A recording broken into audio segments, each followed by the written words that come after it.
බටුමෝජු recipe එකක් හැදුවා. මම මේක කැරටුත් දාලා තමයි හැදුවේ. මේකට ඔයාලා කැමති ප්‍රමාණයෙන් එකතු කරගන්න පුළුවන්.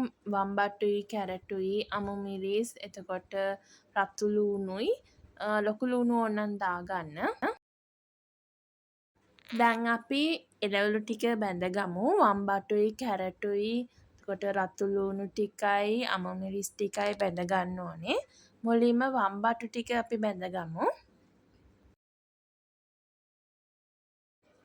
බැඳගද්දී අපි හැඳි දාලා කලවම් කරන්න හොඳ නැහැ. මේ විදිහට හොඳට බැඳගත්තට පස්සේ අපි කැරට් ටික දාලා බැඳගන්න ඕනේ. ඔක්කොම වෙන වෙනම දාලා බැඳගත්තා නම් හරි. කැරට් ගොඩක්ම බැඳගන්න එපා. සාමාන්‍ය විනාඩි 4ක් 3ක් වගේ බැඳගත්තම ඇති.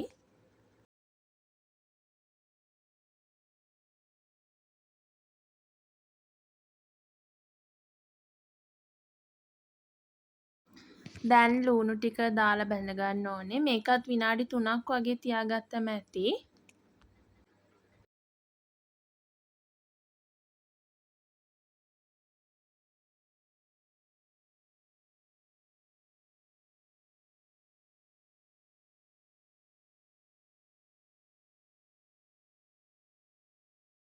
අමු මිරිසුත් ගොඩක්ම බැඳගන්න එපා.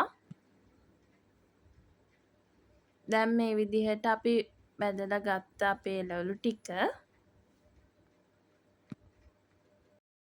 බටුමෝජු හදන්න මැටි හට්ටියක් තමයි ගන්න ඕනේ. දැන් මේකට කුරුඳුයි අබර් පේස්ට් එකයි සීනි ටිකක් එකතු කරගන්නවා. ඉඟුරු සුදු ලුණු එකතු කරගන්නවා. දැන් මේකට මිරිස් කුඩුයි කහ කුඩු ටිකයි ගම්මිරිස් කුඩු ටිකයි එකතු කරගන්න ඕනේ.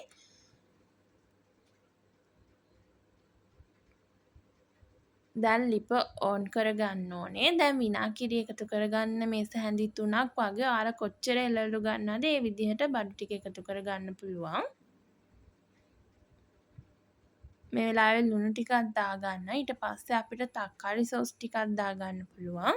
දැන් තියෙන්නේ බැඳගත්තු එළවලු ටික දාලා හොඳට මිශ්‍ර කරගන්න. මිශ්‍ර කරලා විනාඩි 3ක් වගේ ලිපේ තියලා ගත්තම ඇති. මේ විදිහට තමයි තියෙන්නේ බටුමෝජු රෙසිපි එක. මේක ඉක්මනට හදාගත්තා මම නම්. ගොඩක් රසයි. ඔයාලත් හදලා බලන්න.